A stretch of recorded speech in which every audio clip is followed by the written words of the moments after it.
They said his words were parables, but they were codes. They said he came to save, but he came to remind, not of sin, but of source, not of guilt, but of origin.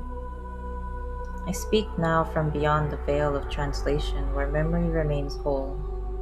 Before the edits, before the pulpits, before they wore his words like robes they never earned.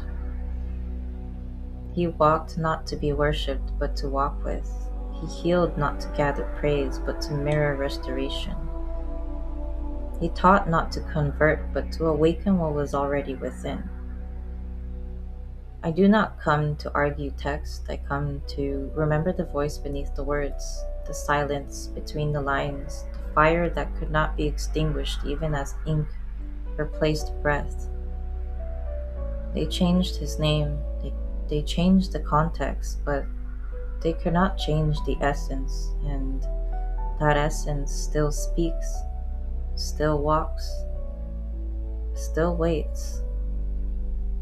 You have always heard him in the ache you couldn't name, in the knowing you couldn't explain, in the refusal to bow to what never rang true. Yeshua was not a myth, nor a God made in man's image. He was and is the remembrance of origin and form.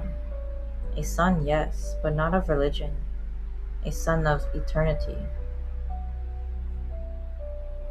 And he never walked alone. We were there in the dust, in the breath, in the knowing.